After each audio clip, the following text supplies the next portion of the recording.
Hi, എന്താ പാട്? സുഖല്ലേ? അതായത് എല്ലാ മതത്തിലും ഉണ്ട് ഇതുപോലത്തെ ലക്ഷണം കെട്ടോറ്റ.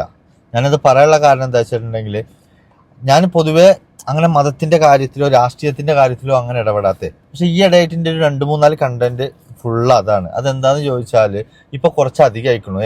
ഈ കൊറോണ കൊറോണ എന്ന് എഴുതി കാണിച്ച സമയത്ത് ഇവരെ മേത്തുനിന്നൊക്കെ ദൈവം ഇറങ്ങിപ്പോയി എന്നൊരു സമയം ഉണ്ടായിരുന്നു.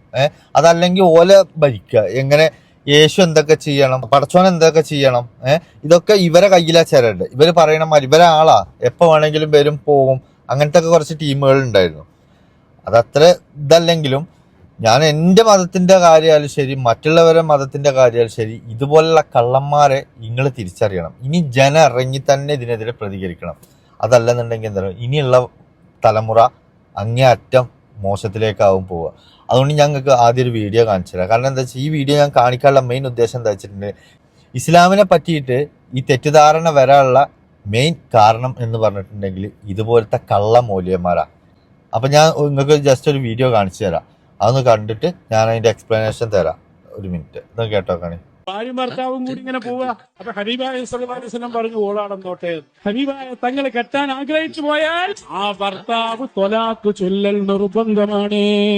പിന്നെ അപ്പൊ പറഞ്ഞത് എന്താ വെച്ചാൽ, റസൂലിന് ഏത് പെണ്ണിനെയാണോ റസൂൽ മോഹിച്ച, അപ്പോ ആ പെണ്ണിനെ അവിടെ നിന്നോളാൻ പറഞ്ഞ പിന്നെ ആ ഭർത്താവ് പോയിക്കോളണം എന്നുള്ളത്.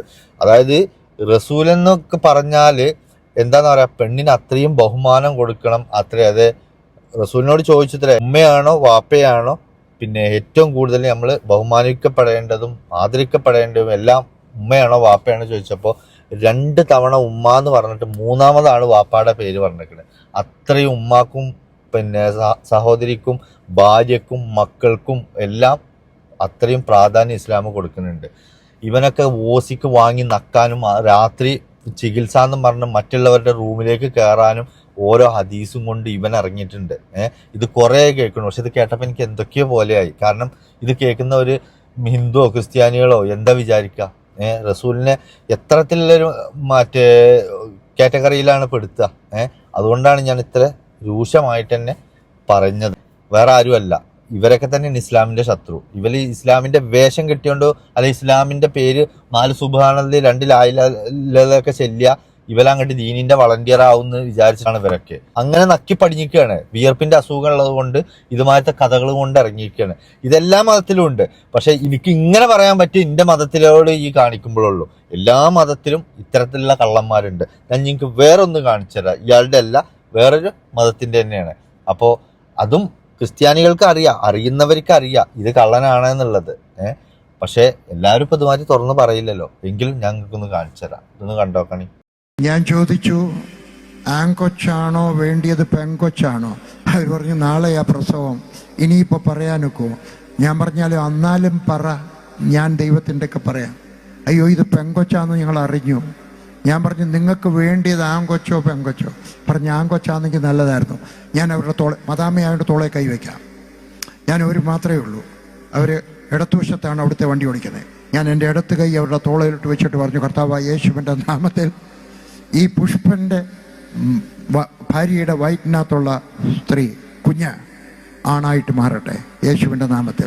കേട്ടോ, നിങ്ങളെ വയറ്റിലുള്ള ഗർഭിണിയായ ഒരു സ്ത്രീ വന്ന സമയത്ത് നിങ്ങൾക്ക് ആണാണോ പെണ്ണാണോ ഏത് കൊച്ചിനെ നിങ്ങൾക്ക് വേണ്ടതെന്ന്. അപ്പോൾ ആദ്യം ഒന്നും മടിച്ചിട്ട് പിന്നെ പറഞ്ഞിട്ട് ആൺകുച്ചായിരുന്നെങ്കിൽ നന്നായിരുന്നു എന്ന്. ഒന്ന് ആലോചിച്ച് നോക്കണം. ഏത് കുട്ടിനെയാണെങ്കിലും സ്വീകരിക്കാൻ തയ്യാറെടുക്കുകയാണ് യഥാർത്ഥത്തിൽ ഒരു അമ്മ ചെയ്യേണ്ടത്.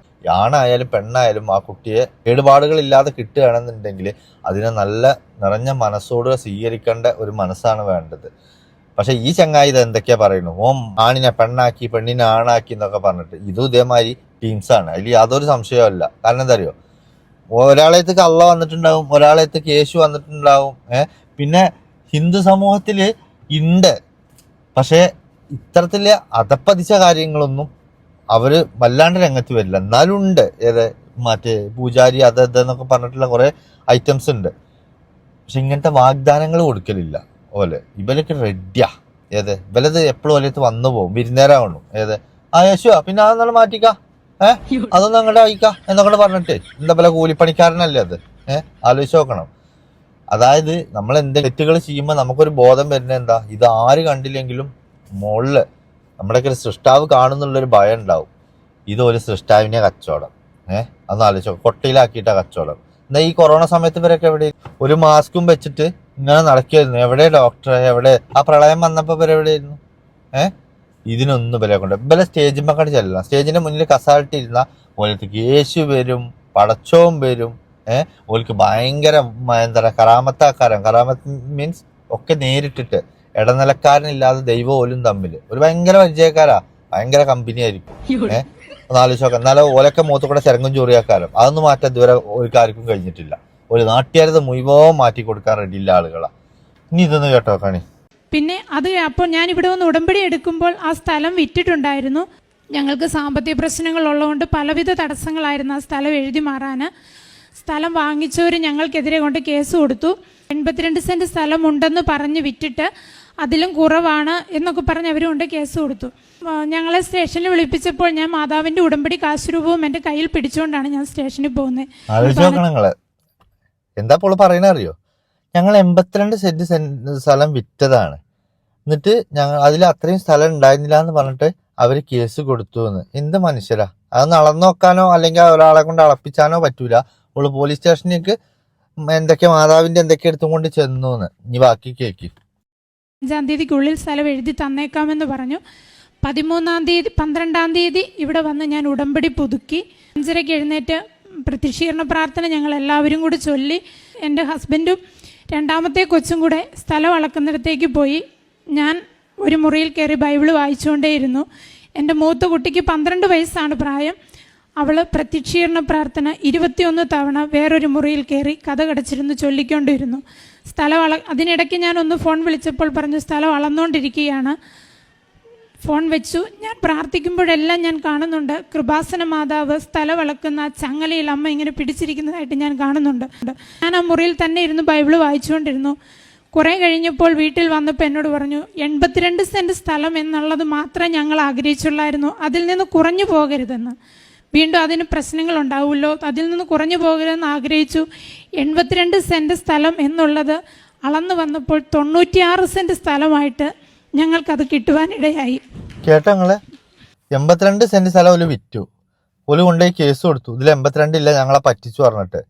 അങ്ങനെ പോലീസ് സ്റ്റേഷനിലേക്ക് ഇവരെ വിളിപ്പിച്ചു. അങ്ങനെ സ്റ്റേഷനിലേക്ക് ഇവിടെ എന്ത് ചെയ്തു? മറ്റേ സാധനം കൊണ്ട് പോയി. എന്തൊരു സാധനം ഉണ്ടായിരുന്നില്ലേ, അതുകൊണ്ട് പോയി. അപ്പൊ പറഞ്ഞു ഒന്നും കൂടി അളക്കണം. അങ്ങനെ ഒന്നും കൂടി അളക്കാൻ വേണ്ടിയിട്ട് തീരുമാനിച്ചു. അങ്ങനെ എന്ത് ചെയ്തു? ഇവളുടെ ഭർത്താവും മോനും പാടെ അളക്കണിടത്തേക്ക് പോയി. മകൾ 12 വയസ്സുള്ള മകള് വേറെ റൂമിൽ കയറിയിരുന്നു. അവള് കൃപാസനം അങ്ങനെ എന്തോന്നും അത് ചൊല്ലിയും കൊണ്ടിരുന്നു. ഇവള് ഇവിടേക്കും പോയി വേറെ റൂമിലും കയറിയിട്ട് അവിടെ ഇരുന്നിട്ട് അവളും പ്രാർത്ഥിച്ചു. അപ്പം ഇത്ര മാതാവ് ചങ്ങലമ്മ പിടിച്ചു വെക്കണു, ഇവള് കാണുകയാണെന്ന്. അങ്ങനെ എന്ത് ചെയ്തു? 82 സെന്റ് അവൾക്ക് ആവശ്യം ഉണ്ടായിരുന്നുള്ളൂ. പക്ഷെ മാതാവ് വലിച്ചു നീട്ടിയിട്ട് 96 ആക്കി കൊടുത്തു എന്ന്. വാവ്, എന്താല്ലേ ഇത്? വേറൊരു മറ്റേ ഐറ്റം ഒന്നാലോചിച്ച തീർന്നിട്ടില്ല കേട്ടോ. ഇതും കൂടി ഒന്ന് കേട്ടോ. ഞങ്ങൾക്ക് കുറച്ച് സ്ഥലം വിൽക്കാനുണ്ടായിരുന്നു. വർഷങ്ങളോളമായിട്ട് അത് വിൽക്കാണ്ട് കുറെ പ്രാർത്ഥിച്ചു, പക്ഷെ ഒന്നും വിറ്റൊന്നും കിട്ടിയൊന്നുമില്ല. അപ്പോഴാണ് എനിക്ക് ഓർമ്മ വന്നത്, ഉപ്പെടുത്തിട്ട് പ്രാർത്ഥിച്ചിട്ട് എല്ലാവർക്കും ഓരോ കാര്യങ്ങൾ സാധിക്കുന്നുണ്ടല്ലോ എന്ന് വിചാരിച്ചു. അങ്ങനെ ഞാൻ എൻ്റെ ഭർത്താവിൻ്റെ കൂട്ടത്തിൽ പോയിട്ട് വിൽക്കാനുള്ള സ്ഥലത്ത് കൊണ്ടുപോയിട്ട് ആ ഫ്രണ്ടില് ഉപ്പിട്ടിട്ട് ഞാൻ പ്രാർത്ഥിച്ചു. ഉടനെ തന്നെ ഒരാഴ്ച ആയപ്പോൾ തന്നെ ആ സ്ഥലം ഞങ്ങൾ പ്രതീക്ഷിക്കാത്ത വിലയേക്കാൾ കൂടുതലായി വിലയ്ക്ക് അത് വിറ്റു പോവുകയും ചെയ്തു. ചേട്ടങ്ങളെ, അപ്പൊ ഇനി കുറച്ച് ഉപ്പ് കൊണ്ടുപോയി കുഴിച്ചിട്ടാ മതി, ഏത് സ്ഥലം വിൽക്കും. പക്ഷെ ഇവരൊക്കെ ഗുണം എന്താ അറിയോ? അതിപ്പോ മുസ്ലിം ആയിക്കോട്ടെ, ഹിന്ദു ആയിക്കോട്ടെ, ക്രിസ്ത്യാനി ആയിക്കോട്ടെ, ഒക്കെ വിൽക്കലുള്ളൂ, വാങ്ങലില്ല. ഏത് കർത്താവ് ഞങ്ങൾക്ക് കൊടുന്നു എന്നുള്ളതില്ല. കർത്താവ് ഞങ്ങളിരുന്ന് കൊണ്ടുപോയി, അല്ലെങ്കിൽ പടച്ചോ ഞങ്ങളിരുന്ന് കൊണ്ടുപോയി, ഈ ഐറ്റംസ് ഉള്ളൂ. അല്ലാതെ ഇത് വാങ്ങലില്ല. ഇത് ഞാൻ മറ്റേ ഇതിന്റെ മുമ്പത്തെ വീഡിയോ പറഞ്ഞ മാതിരി ഇവര് പോയിട്ട് ഇവരോട് സങ്കടം പറയും. ഏത് ഞങ്ങളുടെ സ്ഥലത്തിലേക്ക് ഇതാ, അപ്പൊ എന്ത് കിട്ടും അതിന്? അതൊക്കെ ഇവലുണ്ട് അറിയും. എന്നിട്ട് എന്ത് ചെയ്യും? ആ വില മറ്റേ നേർ പകുതി ആക്കിയിട്ട് ആളുകൾ തന്നെ ആ സ്ഥലം ചുളിവ് വിലക്ക് പോയി വാങ്ങും. അപ്പൊ എന്ത് ചെയ്യും? പിന്നെ ഒരു കർത്താവിനെ നേരിട്ട് കണ്ടിട്ടുണ്ടാവും, പടച്ചോനെ നേരിട്ട് കണ്ടിട്ടുണ്ടാവും. കർത്താവ് പോലെ ആളുകളായിരിക്കും, അതുകൊണ്ടാണ് അത് വിറ്റ് പോയെന്ന്. ഈ മോയന്തകൾക്കൊക്കെ എന്ന് ബുദ്ധി വന്നിട്ട് ഇന്ത്യ നേരാകാനാണ്? അത് ആലോചിച്ച് നോക്കാം. ഈ കഴിഞ്ഞ വേൾഡ് കപ്പിലാ പറഞ്ഞത് എന്താ അറിയോ? മറ്റേ ഒരു ദുബായ് പെണ്ണി നമ്മളെ ട്രോളിയിട്ട് ഇട്ടത്. 140 കോടി ജനങ്ങളുള്ള ഇന്ത്യയിൽ നിന്ന് 11 ആളെ തെരഞ്ഞെടുക്കാൻ ഇന്നും മറ്റേ ഇന്ത്യക്കാർക്ക് അറിയില്ലേ എന്നുള്ളത്. കേരളത്തിന്റെ പകുതി വലിപ്പമുള്ള രാജ്യങ്ങളടക്കം വന്ന് വേൾഡ് കപ്പ് കളിക്കും. ഇനി നമുക്കെവിടെ മറ്റേ വേൾഡ് കപ്പ് ഒക്കെ കളിക്കാൻ 11 ആളെയൊക്കെ കിട്ടുക എന്ന് പറഞ്ഞാൽ ഭയങ്കര റിസ്ക്കാണ് ഈ 140 കോടിയിൽ നിന്ന്. എന്നാലോ ദൈവത്തിന് വേണ്ട ആളുകളെ ഒപ്പിച്ചു കൊടുക്കാൻ പോലെ റെഡിയാണ്. അതിന് ഇഷ്ടം പോലെ ആളുകളാണ് അവിടെ. കോടിക്കണക്കിന് ആളുകളെ ഇവര് തിരിച്ചും മറിച്ചും കൊടുക്കാനും അത് ഓരോന്നിന്റെ ഭാഗമാക്കാനും ഒക്കെ റെഡിയാണ്. 11 ആളെ അത് വലിയ പ്രയാസമുള്ള കാര്യം. ഇവർക്ക് ഈ വർഗീയതയും ഈ കുത്തിത്തിരിപ്പും കഴിഞ്ഞിട്ട് വേണ്ടേ വേൾഡ് കപ്പ് കളിച്ച തന്നെ ഒക്കെ ശരിയാവും കേട്ടോ. എല്ലാ ഐറ്റത്തിലും ഇതുണ്ട്. ഇത് നിങ്ങൾ ചെയ്യേണ്ട കാര്യം എന്താ അറിയോ? ഒന്നാമത് നിങ്ങളുടെ മക്കളെ ഒന്നും ഇങ്ങനത്തത് കാണിക്കാതിരിക്കുക. ഒരു മതമല്ലാതെ നടന്നോട്ടെ. പക്ഷെ ഈ അന്ധവിശ്വാസത്തിന്റെ പേരിലും ഇതുപോലുള്ള ആളുകളുടെ ഇടയിൽ പോയിട്ട് തല വെച്ച് കൊടുത്താൽ അത് നിങ്ങളുടെ ജീവന് പോലും നാളെ ദോഷം ചെയ്യും. ആ തരത്തിലേക്കാണ് ഇപ്പൊ കാര്യങ്ങൾ പോയിക്കൊണ്ടിരിക്കുന്നത്. ഇപ്പൊ ഒക്കെ ഓൺലൈനിലാണ് ചികിത്സ, എല്ലാം നടക്കുന്നത് ഓൺലൈനിലാണ്. ഇവരൊക്കെ യഥാർത്ഥ ആളുകളാണെന്നുണ്ടെങ്കിൽ, അല്ലെങ്കിൽ യഥാർത്ഥ ദൈവത്തിന് വിശ്വസിക്കുന്ന ആളുകളാണെങ്കിൽ ഈ ഓൺലൈൻ ചില ആളുകളൊക്കെ പോലെ പേജ് ബൂസ്റ്റ് ചെയ്യണത് തന്നെ പെയ്ഡ് ബൂസ്റ്റാ. ഭയങ്കര ജ്ഞാനന്മാരും എന്താ പറയാ, വേറെന്തോന്നും കൂടിയും പറയില്ലേ, അതായിട്ട് പറയാനും കിട്ടുന്നില്ല. ഇപ്പൊ എന്ത് പറഞ്ഞിട്ട് എന്താ കാര്യമില്ലേ? ഞാൻ പറഞ്ഞു വെച്ചിട്ട് പിന്നെ നിർത്തുന്നില്ല. പക്ഷെ ഒരാൾ ഇത് കണ്ടു കഴിഞ്ഞിട്ടുണ്ടെങ്കിൽ അവർക്ക് മനസ്സിലാകണം, ഇത്തരം കള്ളത്തരങ്ങൾക്ക് പോയി തല വെച്ച് കൊടുക്കരുതേ എന്ന് പല പ്രാവശ്യം പറഞ്ഞിട്ടും ഇന്നും എന്തെല്ലാം ദുരന്തങ്ങൾ നമ്മുടെ നാട്ടിൽ നടക്കുന്നുണ്ട്. ഇവരൊക്കെ എങ്ങനെ അറിയോ?